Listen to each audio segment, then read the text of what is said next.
안녕하십니까 여러분, 머니케어 뉴스 케어번입니다. 종목 리포트 멋쟁이 머니케어 뉴스 많이 사랑해 주시고요. 구독도 많이 해주시기 바랍니다. 오늘 또 이슈가 있는 종목이 DB하이텍이죠. 뭐 테슬라하고 또 공급을 한다, 뭐 이런 내용들이 그래서 실사가 나왔다, 뭐 이런 내용들이 있습니다. 뭐 그런 뉴스 가지고 뜨고 있어요. 중요한 건 뭐예요? 이건 뉴스 갖고 뜨는 겁니다. 실제로 지금 실사 중인 거잖아요. 물론 가능성은 상당히 높다 할 수 있습니다. 가능성이 전혀 없는데 실사 나올 일은 없잖아요. 그렇죠? 그래서 DB하이텍 같은 경우는 뉴스가 오늘 처음 또 시장에 반영이 되는 날입니다. 그래서 어젯밤에 나왔거든요. 그래서 야, 이거 어젯밤에 올려드려봤자 밤새 또 고민하시겠다 해서 아침 일찍 올려드렸는데, 뉴스 보신 분들 같은 경우는 참조해서 계속해서 우리는 뭐 39,000원대 보유하기 시작을 했지 않겠습니까? 뭐 아주 좀 높으신 분이 4만원. 또 트레이딩 하신 분들 같은 경우는 트레이딩 쪽으로 접근하셨을 거라 생각을 하고, 또 놓치신 분도 분명히 있을 거라 생각을 합니다만, 어쨌든 제가 말씀드린 일단 기본 목표가 1차 목표까지는 도달됐어요. 그 다음부터는 조금씩 올라가는 부분, 여러분들 드리블을 잘해야겠죠. 입자리 관리 잘 하시기 바랍니다. DB하이텍 같은 경우 주가가 올라갈 때 쏠림이 많으니까요. 쭉 올라갔다가 쭉 빠져버리는 그런 모습이 나타납니다. 오늘 첫 방에 쭉 터졌으니까 한 방 정도는 더 기대해 볼 수 있지 않을까라고 생각을 하고 있고요. 최근에 제가 스몰캡 관련돼서 좀 이야기를 많이 드리고 있습니다. 자, 그런데 그런 것들 접근하실 때는 비중이 5% 정도 수준으로 다 맞추셔야 되고요. 트레이딩이 좀 가능하시고, 또 MBTI, 자기 투자 적성에 맞는 종목을 선택하셔야 됩니다. 오늘 이야기 드릴 종목은 센즈랩인데요. 센즈랩 같은 경우는 일단은 기본적으로 매출이, 국방 매출이 많이 차서 공공기관, 뭐 국방 매출, 뭐 이런 것들이 있을 거라 생각하시면 될 것 같아요. 그래서 보통 나라에서 하는 정책들이나 이런 내용들 매출은 언제 나옵니까? 하반기에 나옵니다. 그래서 그런 부분들 좀 고려를 해주셔야 돼요.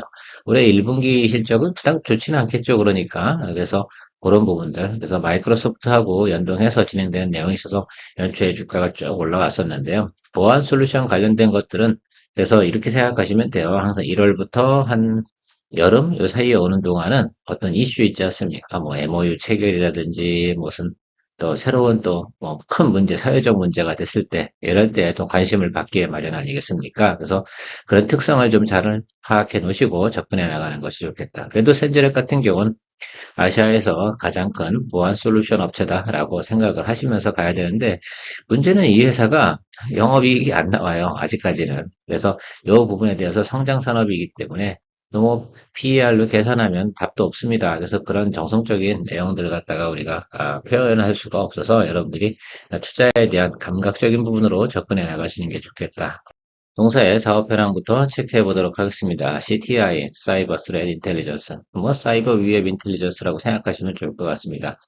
그래서 동사 같은 경우는 이제 CTX 기술을 갖다 주로 사용을 해가지고 보안 솔루션을 갖다 진행하고 있다라고 생각하시면 될 것 같은데 내용들은 저렇게 읽어보시면 될 것 같아요. 저는 매출이나 이런 부분에 더 관심이 많고 동사가 주력으로 하고 있는 게 무엇인가 여러분들 아는 게 더 중요하지 않겠습니까? 그래서 CTX 여기에 지금 AI 기능까지 접합을 시켜서 AI와 함께해서 보안 솔루션을 진행하는 내용을 갖다가 진행합니다. 그래서 그게 뭐 협력하는 업체가 돼서 MS다라는 것들 뭐 이렇게 나와 있기도 하고요. 그래서 주가가 그때 한참 또 올랐지 않겠습니까? 자, 그런 부분도 생각하면 미래 성장성에 대해서도 조금 우리가 체크해 볼 수가 있습니다. 근데 사실은 문제가 좀 있어요. 그러면 센즈렉 같은 경우는 아직까지 크게 흑자가 나진 않습니다. 그래서 이 부분이 성장하는 모습, 그래서 나중에는 이제 우리가 밸류에이션까지 측정을 받을 수 있는 곳까지 간다라고 한다면 동사의 주가의 업사이드는 우리가 좀 생각을 하거나 고려는 해보긴 해야 된다라고 생각할 수가 있습니다. MNX 같은 게 실시간 보안 솔루션 제공하는 내용이다라고 하는데 이 부분을 갖다 조금 더 성장시키겠다고 하는데 잘 안 되고 있는 건 사실인 것 같습니다. 그 다음에 뭐 전체적으로 우리가 좀 생각해 보면 SI에 조금 뭐 부분이 있을 거고요. 제가 생각하는 건 그렇게 생각을 해요. 지금 근데 요거 표를 보시다 보면 이게 이제 분기에 나온 건데 매출이 왜 이렇게 적냐라고 할 수 있는데 동사는 매출이 언제 나타난다고요? 예, 하반기에 나타납니다. 공공기관 관련된 매출 부분이 상당히 좀 중요하다라고 생각을 하고 있는데 그 부분들이 몰려있는 곳이 대부분 하반기부터 어떻게 발주를 했기 때문에 매출이 하반기에 집중된다라는 것들이죠. 그럼 동사 주가가 움직이는 때는 언제쯤 많이 올라겠습니까? 예, 바로 4분기 때 이렇게 주가가 올라가는 모습을 생각해야 되니까 지금 당장 뭐 투자를 해야 된다라고 생각하지는 않습니다. 뒷부분에 차트 보면서 그 포인트는 좀 짚어드릴 테니까 여러분들도 고려를 해보시고 내가 그러면 이런 거죠. 4분기 정도 그 이후에 그쯤 돼서 주가가 올라갈 것으로 예상이 되니까 지금부터는 뭐를 해볼까? 그리고 스몰캡이기도 하니까 그래서 매월 조금씩 담아볼까? 뭐 이런 생각도 좀 해보시면 저는 크게 도움이 되는 종목이다. 그러다가 붕 떠버리면 또 수익 실현하고 중간에 붕 떠버리면 어떻게 되겠어요? 그러면 하반기 가기 전에 그러니까 지금부터 3분기 요구가 또 한 번 뜬다. 그러면 그건 뭐 당연히 차익 실현하면서 가야 되는 포인트가 되는 거 아니겠습니까? 그러니까 그런 부분들을 여러분들이 생각해 놓고 종목의 특성 이런 것들을 갖다 이해하고 있다고 그러면 내가 예를 들면 갑자기 주가가 붕 떠버려. 그러면 이건 이슈네. 이슈나 혹은 테마네. 그런데 혹시 뭐 MOU 체결하고 이런 것들 같은 게 실제 매출이 나오지 않는 건 여러분 알고 있잖아요. 그래서 실질적인 매출이 나온 것이 확인되면 그거는 홀드하고 가는 것들이고 어떤 뉴스로 인해서 주가가 올라버리잖아요. 그러면 그거는 차익 실현해야 되는 것들이죠. 뭐 그런 개념으로 접근해 보시면 될 것 같습니다. CTX의 주요 기능에 대해서 좀 체크해 보시면 좋을 것 같아요. 일단은 빅데이터 기반의 악성 코드 수집 분석 공유 플랫폼, 머신러닝 기반의 악성 코드 위협 정보 탐지, 인텔리전스 서비스, API, 피드 서비스 뭐 이런 것들이 핵심 기능이라고 정리를 아주 잘 해놓은 자료가 있네요. 그래서 이런 내용들이 바로 CTX다라고 생각할 수 있습니다. 꼭 필요한 기술 같습니까? 필요한 일이다라고 생각할 수 있습니다. 실적 가이던스 한번 체크해 볼게요. 앞에서 설명해 드렸지만 동사 같은 경우는 영업이익이 크게 나오지 않고 있다라는 것들이고 전체적인 매출은 다 CT에서 나온다는 것들 알 수 있습니다. 아직 수출이나 이런 내용은 없고요. 다 내수에 치중되어져 있다. 그래서 내수 산업이고 내수에 대해서 가장 발주가 많은 곳이 공공기관이다. 이 점을 좀 체크해 주시면 좋을 것 같습니다. 그래서 뭐 저는 그래서 우리나라는 막 항상 이런 표현을 많이 쓰잖아요. 아시아 최대 뭐 이런 표현을 많이 쓰는데 그런 거에 너무 포커스를 둘 필요가 없다. 아시아 최대인 이유가 뭐예요? 사실은 뭐 네이버나 이런 회사들이 있기 때문에 그런 거 아니겠습니까? 그러니까 그런 부분들 체크해 주시면 될 것 같아요. 그 다음에 여러 가지 회사들 많이 있는데 우리나라가 아시아에서는 그래서 IT 쪽 관련된 부분이 상당히 발전되어 있는 나라임은 틀림이 없기 때문에 그런 현상이 나타나는 것이다라고 생각할 수 있고 매출액 부분은 과거로부터 현재까지 쭉 꾸준하게 상승하고 있음을 알고 있습니다. 그래서 여러분들 좀 체크해 보셔야 되는 게 매출이 계속 늘어나고 있다는 건 결국 어떻게 되겠어요? 영업이익이 언젠간 실현이 되는데 올해 그 첫 해년도가 된다라고 생각하시면 좋을 것 같아요. 그래서 흑자 전환 이슈가 드디어 나오고 있습니다. 물론 지난해 같은 경우 2022년 이때는 흑자가 좀 나서 주가가 좀 많이 올랐습니다. 요만큼만 영업이익이 흑자가 났는데 당시의 주가는 상당히 많이 올라섰다는 점도 체크를 좀 해주시면 감사하겠다. 그걸 반영을 해서 처음 막 상장하고 그런데 주가가 많이 올랐지 않겠습니까? 근데 앞으로도 제가 볼 땐 성장은 계속하는 비즈니스니까 기대해 볼 만하다라고 생각할 수 있습니다. 적어도 말입니다. 1년에 한 번 정도는 꼭 소중하게 수익을 좀 갖다 주는 그런 종목으로 생각해 볼 수 있습니다. 센즈렉 같은 경우는 우리는 두 번을 갖다 아마 수익을 냈을 거예요, 여러분들. 참, 우린 잘 투자를 했다라고 생각할 수 있습니다.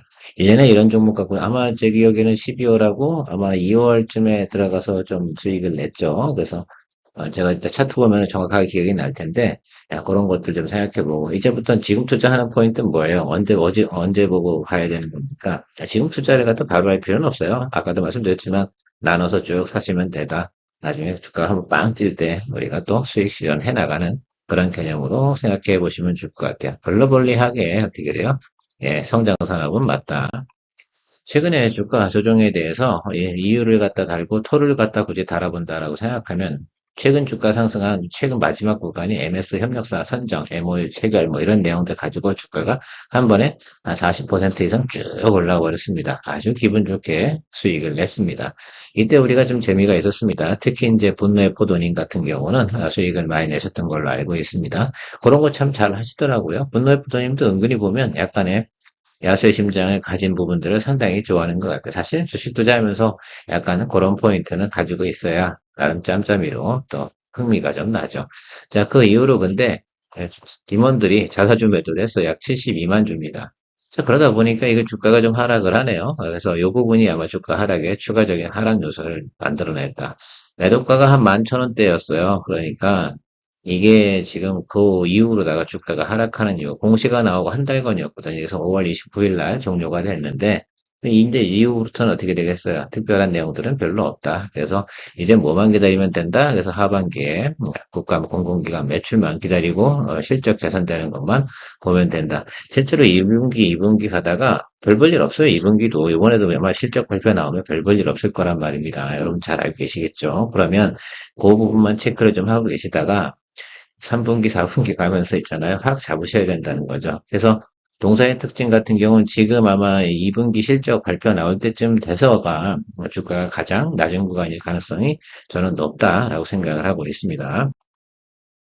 투자 포인트 좀 정리해보면 MS 협업을 통했으니까 거기에 대한 매출이 앞으로 좀 나올 가능성이 있다라는 것들이죠. 그게 또 뉴스나 기사화 될 수도 있고요. 그런 내용이 나올 때 주가가 퐁퐁 튀겠죠. 그런 것도 생각해 보시고 저는 냄새는 지금은 안 나고 있고요. 그래서 2분기 실적 발표 나오니까 생각해보면 8월 달이겠죠, 여러분. 8월 달쯤 돼서 아마 여러분도 수익 내야 될 것들이 상당히 많이 있을 겁니다. 그렇죠? 그쯤 돼서 모니터링 하시다가 하셔도 되고 한 번에 들어가기 힘드신 분들 같은 경우는 제가 생각할 때는 7월 달부터 슬슬 조금씩 틈틈이 매수해 나가도 되고요. 아니면 6개월 동안 매달 월급 받아서 조금 매수하시는 방향도 생각해 보면 좋을 것 같아요. 스몰캡이고 주가도 뭐 만만하지 않습니까? 그래서 그런 것도 생각해 보고 좀 특징이 있다고 그러면 주가가 튈 때 화끈하게 튀어준다는 모습, 성과나 내용 대비해서 자, 올해 어쨌든 지난해 대비해서 요 내용들이 가이던스입니다. 25.9%. 이 25.9%의 매출이 언제 나오는 거예요? 예, 하반기에 나오는 거예요. 자, 그 점을 여러분 체크하고 가시면 될 것 같습니다. 어렵지 않죠? 자, 그래서 우리가 이때도 한번 수익을 냈고요. 이때도 수익을 냈네요. 그래서 여러분들 기억이 나실 거예요. 제가 이거 이때 왜 체크를 해드렸냐라고 한다 그러면 뭐 하반기 매출이 있으니까 그걸 보고 한 거고요. 그다음 요거 같은 경우는 MS가 올려준 거고, 요거는 바로 우리가 공공기관 매출인데, 지난해 같은 경우는 좀 금리 인상 이슈 여러 가지가 있었으니까 주가가 어떻게 돼 역별로 쭉 내려오던 과정에서 실적 보고 튀인 거잖아요. 요 부분 생각해 보시면 될 것 같습니다. 그럼 요번에는 어떻게 해야 될 것 같으세요? 지금은 뭐 그렇게 매크로적으로 악재는 많이 있지 않습니다. 자, 그렇다 생각해 보면 저 222 이동평균선 하방 이쪽에 내려가는 구간이 혹시라도 들어오거나 그러면 여러분들 이 구간에서는 공략을 해주셔도 되는 구간일 것이면 틀림없습니다. 그런데도 제가 얘기 드렸잖아요. 언제쯤? 예. 한 8월쯤 돼서부터 들어가면은 아주 저점 구간이 확실하게 메이킹이 되지 않을까라고 생각을 하고, 그다음에 포인트 잡는 거 상당히 어렵습니다. 이런 종목은 언제 튈지도 모르고 언제 뉴스가 들어올지 모르잖아요. 지금 최근에도 보면 북한에서 사이버 테러 위협도 있고요. 여러 가지 내용들이 항상 상존합니다. 그래서 언제 또 테마가 될지 모르니까 그래서 저는 이렇게 생각을 해요. 제가 비중을 5%다. 그래서 그 5%의 비중이 뭐 얼마인지 모르겠으나, 지금 뭐 10,000원 정도 되니까 조금씩 매수해서 나가시면 될 것 같습니다. 그래도 좀 좋은 건 뭐냐면, 그 222 이동평균선은 하방으로 쭉 내려오고 나니까 어떻게 돼요? 다시 주가가 올라가잖아요. 저 이유 때문에 242 이동평균선을 보지 않는 겁니다, 여러분. 이론적으로 보면 1년 평균은 242 평선을 보는 게 맞겠죠. 자, 그런데 그렇지 않습니다. 그래서 222 이동평균선에 봐야지 그 민감도가 높기 때문에 체크가 좀 가능할 수가 있어요.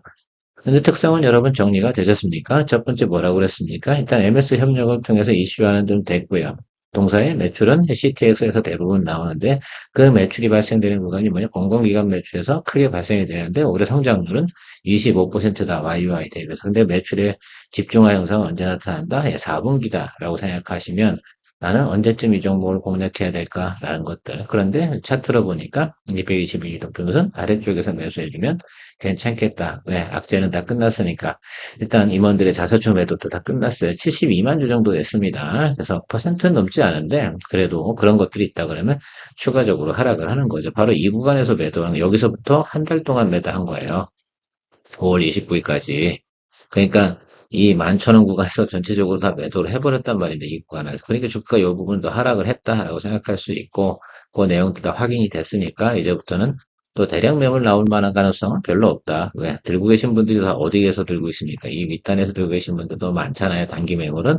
그러니까 이분들은 절대 안 던진단 말이에요. 못 던져. 안 던지는 게 아니라. 그래서 이만큼 고점에서 추격 매수하는 것이 위험한 것이다. 라고 할 수 있습니다. 스몰캡 같은 경우, 이분들 같은 경우 적어도 14,000원까지 가는 구간 언제 희망을 가져본다고 하면 언제쯤 가야 됩니까? 예, 4분기까지 기다려 봐야 되는 거다라고 생각할 수가 있습니다.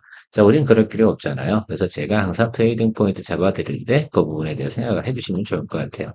수익률도 상당히 중요하잖아요. 물론 여기 종목 갖고 많은 예를 들면 우리가 투자 포션을 갖다 가져갈 수 없으면 틀림이 하지 없지만 그럼에도 불구하고 우리가 또 이런 것들도 포트폴리오에 넣어 두어야 됩니다. 또 우리가 글쎄요, 사이버 관련 보안 솔루션 관련돼서는 이 기업 말고 다른 기업들은 특히 손대기는 사실 좀 어렵다라고 좀 생각할 수 있습니다. 그래서 저는 항상 여러분들한테 센즈를 갖고 주기적으로 좀 이야기 드리는데, 우리 잘했잖아요. 그래서 한 번, 두 번, 이제 또 세 번째를 위해서 들어가는데, 세 번째를 위해서 들어가는 과정에서는 앞으로 시간이 좀 남아있다라고 생각할 수가 있습니다. 중간에 또 뭔 이슈가 있을지 모르긴 하겠지만, 그건 뭐 저도 모르는 내용이고, 여러분도 모르시는 내용일 겁니다. 세상사는 기다리다 보면 때가 온다. 그래서 부담 없는 금액으로, 아니면 부담 없는 금액으로 분할 매수해서 하반기까지 가는 투자 시나리오 설계해 보시면 도움이 되지 않을까라고 생각을 하고 있습니다. 도움이 되셨습니까? 그렇다면 구독을 눌러주셔야 되고요. 큰 도움 받으시려면 머니케어 뉴스에서는 회원 전용으로다가 제가 리포트 드린 종목의 투자 포인트라든지 또 그다음에 매수 포인트가 들어왔을 때 나름 그래도 도움 드리려고 오투정이라고 하는 오늘의 투자 포인트 정리라는 걸 매일 진행하고 있습니다. 여러분들이 관심 있다면 회원가입도 많은 생각을 해주시면 더더욱 감사드리도록 하겠습니다. 좋은 하루 보내시고요. 늘 투자에 큰 도움 드리도록 노력하는 케어맨이었습니다.